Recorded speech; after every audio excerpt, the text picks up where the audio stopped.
سلامونه دوستانو، وخت بخیر.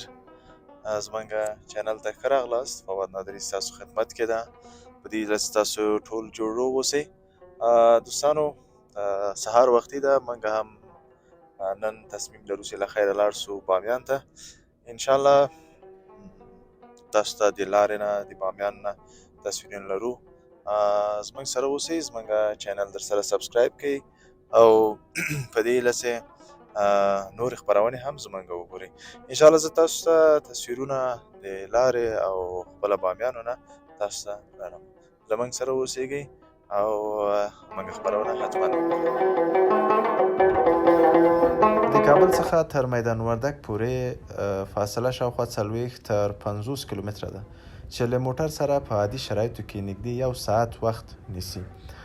دا لاره په عادي ورځو کې د مسافر باروړونکو موټرو او ترانزیتي ترکونو له امله ګڼ ترافیک لري.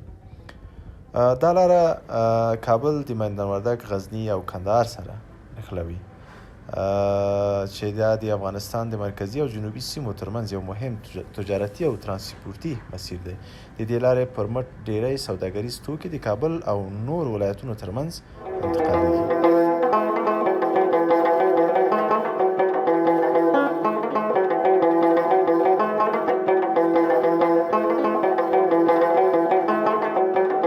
ګران لیدونکو، بیا هم ښه راغلاست. موږ میدان وردګ ولایت ته ورسېدلو. میدان وردګ ولایت د افغانستان په مرکزي برخه کې موقعیت لري او د هندوکش غرونو په لمن کې پروت دی. دا ولایت په طبیعي ښکلا، ستراتیژیک موقعیت او تاریخي اهمیت شهرت لري. د میدان وردګ ولایت پلازمینه میدان ښار دی. دا ښار د ولایت اداري، اقتصادي او کلتوري مرکز ګڼل کېږي.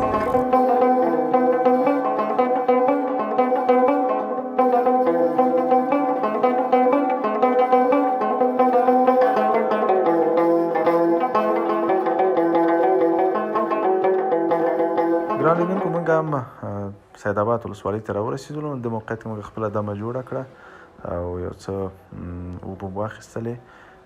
لږ زره تږي سوي وو، نو بېرته له خیس حرکت کوو غزني په لور. سید آباد د میدان وردګ ولایت په جنوب کې پرته ولسوالۍ ده او له کابل سره نږدې ده. دا د کابل کندهار لویې لارې یو مهمه نقطه ده او د کابل څخه وروسته د یوې مهمې لارې په توګه ګڼل کېږي. د سید آباد نفوس اکثرا پښتانه دي او ډیری خلک یې په پښتو ژبه خبرې کوي. په دې سیمه کې کلیوال ژوند غالب دی او زیات خلک په کرنه او مالدارۍ بوخت دي. اقتصاد په کرنه او مالدارۍ ولاړ دی. خلک په دودیز ډول غنم، جوار، مڼې او نورو میوه‌جاتو کښت کوي. دغه سیمه د میدان وردګ ولایت د نورو ولسوالیو په څېر د خپلو مڼو لپاره هم شهرت لري.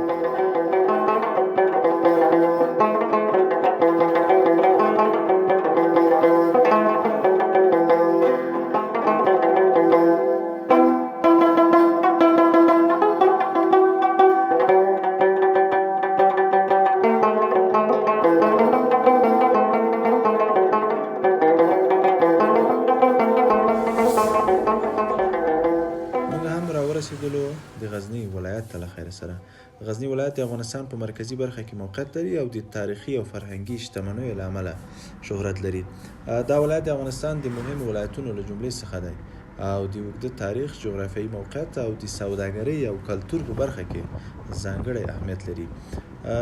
غزني ولایت د کابل په جنوب کې پروت دی او له میدان وردګ، دایکنډي، پکتیا، زابل او لوګر ولایتونو سره سرحد لري.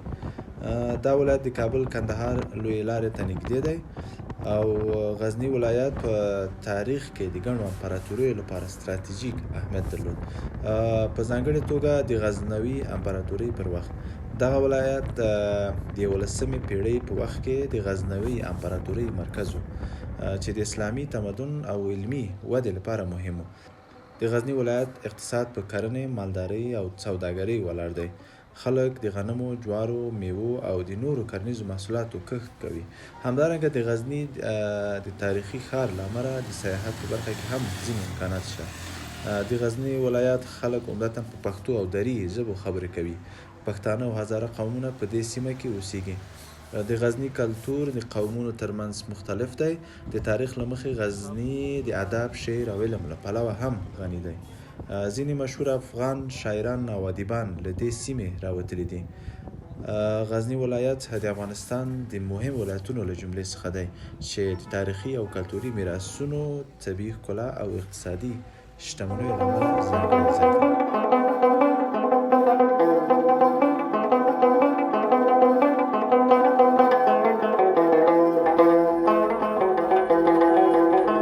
ګران لیدونکو، دا هم هغه چوک چې په دې وروستیو کې په ټولنیزو رسنیو کې ډېر مشهوره سو.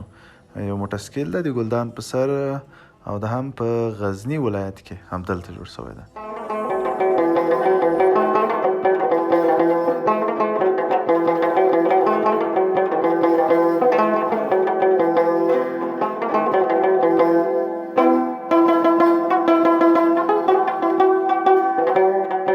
سلامونه دوستانو، بیا هم منګه په لاره کې کته سولو. دا د غزني ولایت ده چې کار تاسو ول ده منګه راکته سولو.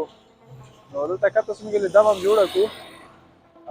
بیا به له خیره سره انشاءالله خپل سفر ته بامیانو خواته ادامه وکړو. غزني ښار موږ ول دته یو فرهنګي ښار هم وایي چې په 2014 کې دا په نړۍ کې البته یو فرهنګي ښار ثابت شو. نو دلته راغلي یاستو دوستانو، د تصویر تاسو وینئ. نو موږ به انشاءالله مخ ته ځو، تصویرونه به تاسو ته د مسیر د دې لارې نه ښیو. واقعا ښایسته ښار و. تصویرونه تاسو ول د دې ښار نه هغه نوی یو چوک هم چې جوړېږي، څو چوکونه هم ترلاسه جوړ شوي اوس یو یې د هغه د ورځو کې ډېر معروفه شوی دا د موټرسایکل چوک ده که نه، هغه هم د غزني ښار کې ده. او دا یې هم عمومي سړک چې په دې لاره باندې کندهار، هلمند، هرات دې ولایتو ته په دې لاره باندې سفر کېږي. بس څوک چې په سفر کې دي نو خدای پاک دې په خیر سره ورسوي، موږ دې هم امین. له موږ سره اوسئ دوستانو، انشاءالله تاسو ته لاره موږ ښیو. مننه.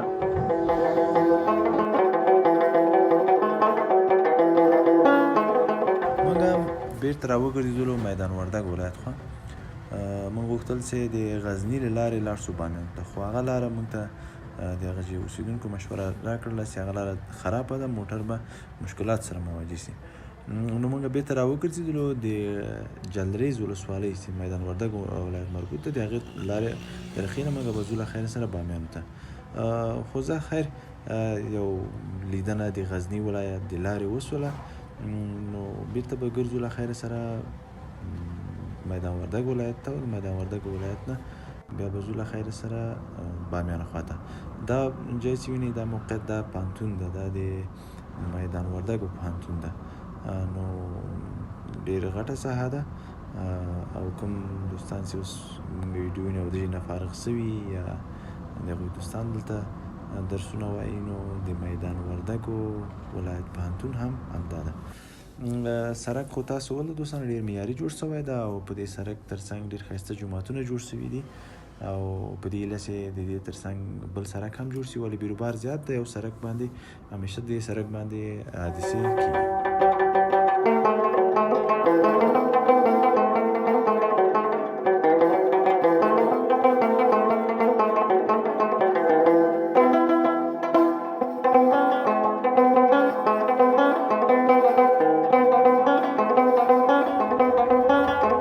دا لاره ګران لیدونکو د بامیانو لاره ده. موږ هم هیله چې پس له ډېر مزل نه او ډېر سرګردانیو نه له خیر سره د بامیانو په لاره سیده سولو. بامیانو لاره ښایسته لاره ده، ډېر ښایسته منظره لري، سړک ښایسته ده. خو یو چې سره به تاسو څوک چې په دې لاره راغلي نه ډېر به احتیاط کوئ چې دلته ډېرې ګولیانې لري. نو په ګولیانو کې به زیات احتیاط کوئ، بې احتیاطي به نه کوئ، خصوصا چې دوه درې موټر راځئ چکر لپاره او هغه موږ او تاسو عامه اصطلاح باندې پیشکان چې ورته وایي هغه به دلته نه کوي. ولې بند امید لاره همدا ده که نه، یوه لاره همدا ده، یوه لاره غوربند خانه ده. خو دا لاره باندې راځئ نو کوشش به دا کوئ چې ډېر په احتیاط سره به موټرواني کوي، خصوصا په دې وروستیو کې خو البته د پاکستان لاس موټر زیات شوي دي، بیا په هغه موټرو کې به بیخي زیات حوصله او احتیاط نه کار اخلئ. نو موږ هم په دې لاره روان یاستو بامیان خواته له خیر سره.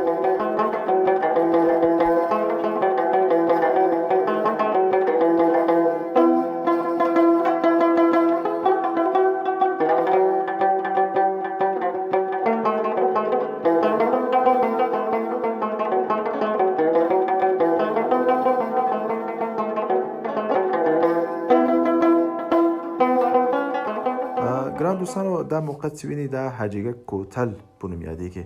حاجیګک کوتل د افغانستان په مرکزي برخه کې د بامیان او وردګو ولایتونو ترمنځ موقعیت لري. دا کوتل د افغانستان یو مهم غرنۍ دره ده چې د حاجیګک اوسپنې کان هم پکې موقعیت لري. دا سیمه د خپلو لویو اوسپنې زیرمو له امله نړیوال اقتصادي اهمیت لري.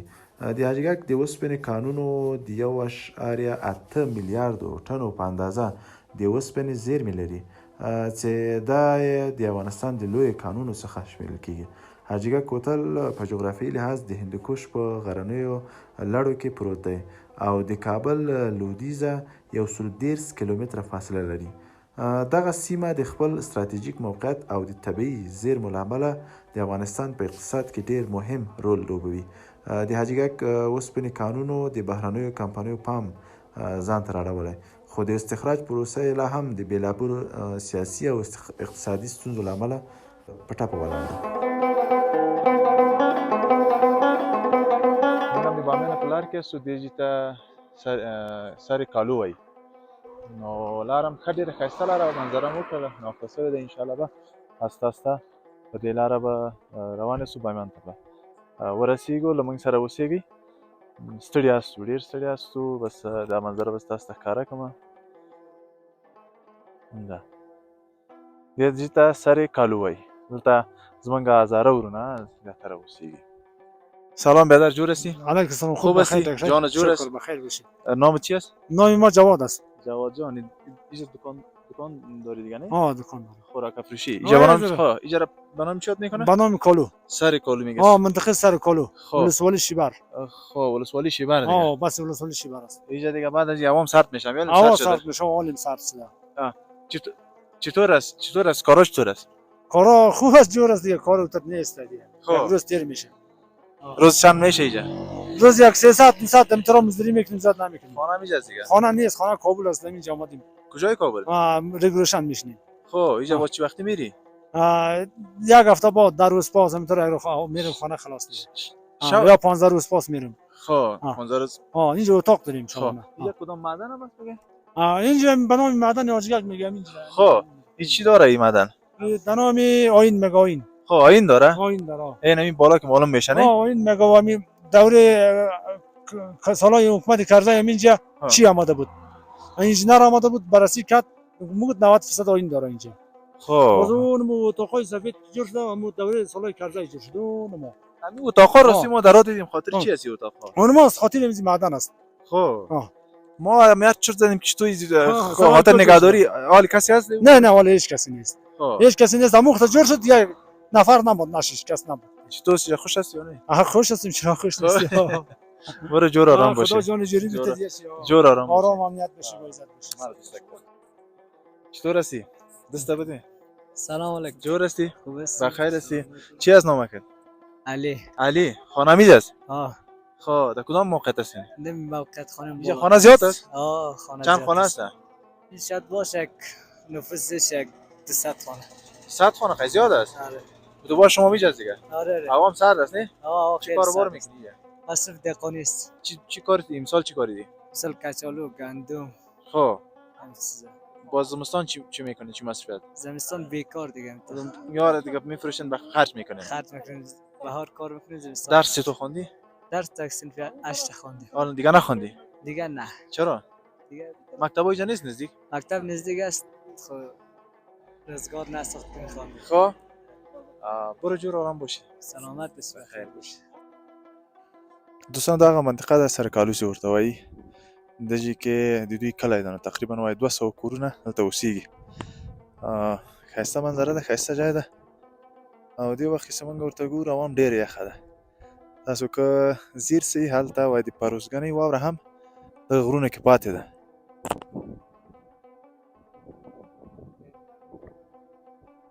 دغه موقعیت کې ګورئ واوره لږ لږ ښکاري.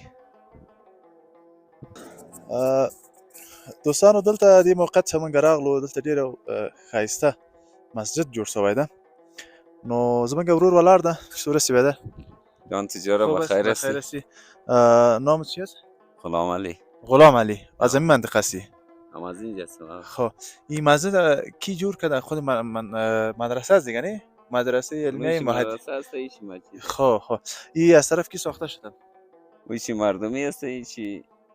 ایشی هم مردمی کار شرکت کرده. یعنی این منطقه هم دیگه کمک کرده. ایشی بسته مردمیه. های منطقه جور کرده دیگه کس از بیرون کمک کرده چی رقم؟ خب یک مردمی مثلا یک دانه چی هم است تجار هم است. قبلا همیشه مسجد مدرسه بود؟ سابقه بود. خامه بود دیگه. خودت چه دکان داری؟ ما دکان داریم. خانه دیگه همیشه است. چطور است؟ کمرای آقای سر دیگه چی رقم است؟ از این بعد یخ میشه دیگه اینجا. چی میکنن؟ نستین یا میرین؟ زمستان هستیم کجا بریم. برو جور آرام باشی. علی گفتی نی؟ علی جان موفق باشی. برو بخیر باشی.